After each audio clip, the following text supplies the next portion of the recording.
Chapter 10. On Wednesday morning, I knew if I combined the foods that I had eaten the last 2 days, I would have the perfect farting combination. My dad made me oatmeal and eggs. The eggs would provide the smell, the oatmeal the fiber. Oatmeal and eggs. Weird breakfast, Eddie said as he ate a bowl of Cheerios and a plate of eggs. Eddie, it's the same thing you're having, I said impatiently. No, it isn't. I'm having cereal and eggs, Eddie said. I guess he forgot that Cheerios were made of oats. That didn't take long. Hey, Allie, I called from the table. Can I have another lunch like yesterday, except maybe a little ham on my sandwich? Pretty please? No problem. I'll pack one for you too, Eddie. Hey, Mom, that sandwich was great, but maybe could you leave off the alfalfa sprouts this time? Okay, dear, Eddie replied. And maybe leave off the cucumbers and tomatoes and lettuce? So you just want a ham sandwich, she asked. No, you can put cheese on it, Eddie said. So you want a plain ham and cheese sandwich, is that it? Perfect, Eddie looked relieved. When we walked into class this morning, there were 3 words written in big letters on the whiteboard: heart, eagle, and mountain. I had a feeling this had something to do with our next poetry assignment. Miss Waverly drew a heart next to the word heart. It was a little lopsided. She tried to draw an eagle next to the word eagle, but it looked more like a turkey or a vulture.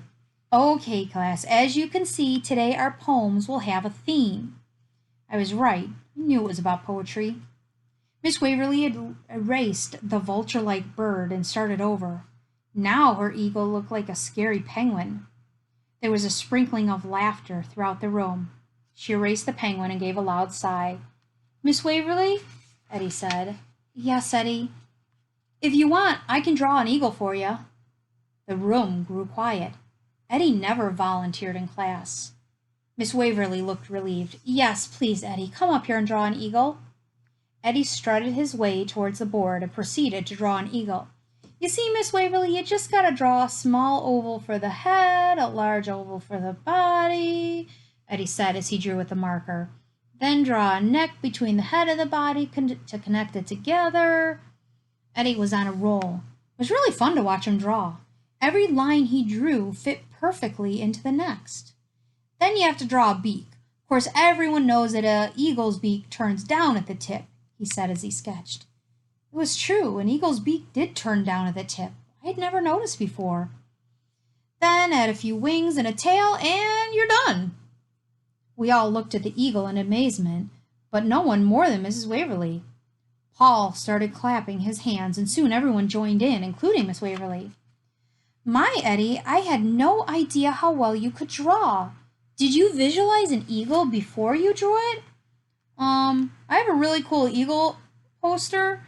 I just thought back to what that poster looked like. That's astonishing, Eddie. Would you like to draw some mountains next to the word mountain? She asked. Sure. Eddie went back to drawing on the board. The mountain wasn't as impressive as the eagle, but I bet it was a lot better than what anyone else could draw. Most kids would have drawn like an upside down letter V for a mountain, but not Eddie. He drew a whole mountain range, and the mountains looked real too. They had lumps and bumps and overlapped each other. He even drew the tops of the mountains covered in snow. I bet Mr. Cutler, our art teacher, couldn't draw mountains like that good. Thank you, Eddie. You can go back to your seat. Actually, class, please get into your poetry groups. This assignment today is called free verse. Miss Waverly stopped talking while we moved our desks and got into our poetry stations. Once we were all settled, she started up again. This poem will be the most fun to write, she said. Manny rolled his eyes. I agreed. Miss Waverly explained that we were to create our free verse by listing words that fit with the symbol we chose. Manny and I picked the awesome eagle Eddie drew. Marina picked the mountains, and of course, Eddie had to pick the heart for Miss Waverly. I think I'll make my poem more metaphoric than realistic, Marina told us. Meta what?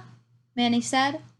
Marina rolled her eyes at all of us. She must get sick of sitting next to us and having to explain everything she said. What I mean is, I'm going to write about a mountain that's not really about a mountain. No one understood that. She huffed like a girl and lowered her head to work on her poem. I couldn't swear, but I think I heard her mumble idiots. Now, class, since I expect at least 4 lines of free verse, these poems won't be due until Friday. You will not have time to work on them tomorrow because of our scheduled field trip, Miss Waverly said. Eddie raised his hand. Yes, Eddie. Will we have time on Friday to read our poems? Because if not, I could quickly finish this now and read it today. Well, I certainly appreciate your enthusiasm, but I want you to take your time with this assignment. So no poems will be read today. They will be read on Friday. Plus, I really want to see the connection between your words and the symbols on the board, Miss Waverly said. Eddie's hand slowly descended. He looked crushed. But then he looked at me and I said, I can do this. Manny said, Josh didn't say you couldn't. Yeah, maybe not out loud, but he was thinking it, Eddie said. Eddie was right. I was thinking it. How did he know? Marina looked up from her paper. Eddie, it's not so bad if you start, like Miss Waverly said, and make a list of words that you think of when you see a heart.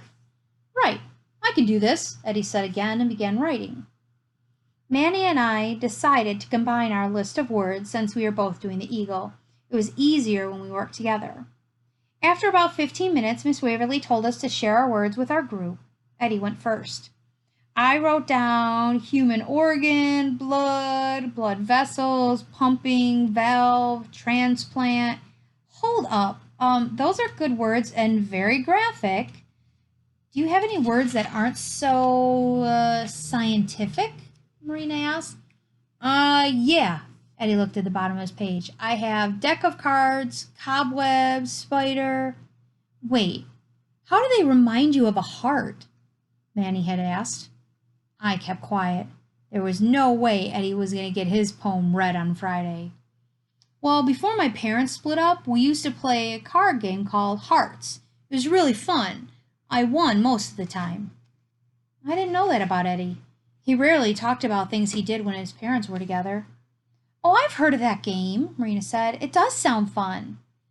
Okay, so deck of cards makes sense, but what about spiders and cobwebs? Manny asked. Well, there was this one time when I was outside near the back fence in my old house. I was hunting for dinosaur bones. All of our eyes got wide. Did you find one? I couldn't help but ask. That's a completely different story, Eddie cleared his throat. Now, while I had my head down looking for footprints, fossils, anything to do with a dinosaur, I felt the hair on my neck stand up. I mean, it felt like there was something there, something ready to get me. I was afraid to look up. We all held our breath. We were hanging on every word. Eddie sure could tell a story. I slowly raised my head. Staring me straight in the eyes was the biggest spider I had ever seen. I froze. It was looking at me as if I were lunch. I knew it could eat me if it wanted to. It was that big. So what'd you do? Manny asked. I did what any good dinosaur hunter would do. I jumped back fast, like really fast, easily 4 or 5 feet in one quick movement. And that's when I noticed it. The spider's cobweb was in the shape of a huge heart. It was one of the most incredible things I had ever seen. I tried to get my mom to come and see it, but she hates spiders and was worried that it could be poisonous. So I had to admire it alone. The next day I went to see it, and it was gone. Good story. I see now why you picked those words. Maybe you could find some way to use them in your poem, Marina said. Yeah, use them. Most people think of Valentine's Day when they see a heart, but cobwebs are so much better, I said, knowing that no one but the 3 of us would understand his poem, especially Miss Waverly. Valentine's Day, that's a great idea. I never even thought of that. Thanks, Josh, Eddie said and added Valentine's Day to his list of words. Me and my great big mouth. The raindrops slid down the cafeteria window pane.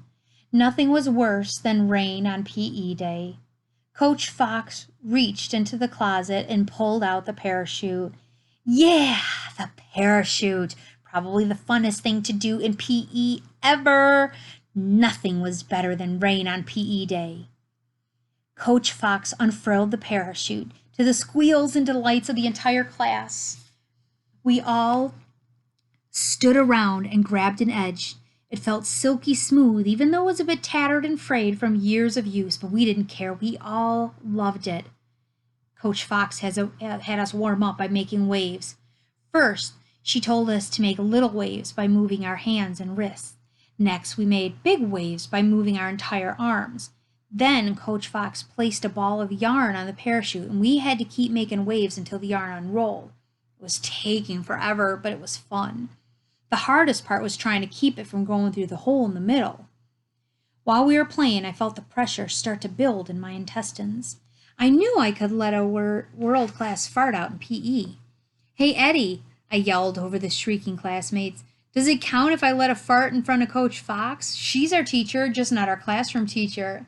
Yeah, it's cool. I don't care, whatever, was all he said. I noticed that Eddie had been getting a little nicer lately. I didn't know why. I wondered if it was because he was finding out that when he was nice to people, they were nicer to him. Come to think of it, he was actually doing better in school, too. Weird. Now it's time for Under the Mountain, Coach Fox announced. The entire class burst into cheers. Under the Mountain was the best part of Parachute Day. These were the rules. Everyone fluffs the parachute up really high into the air. Then, as it's floating down, you grab an edge and tuck it under your bottom and sit on it really fast.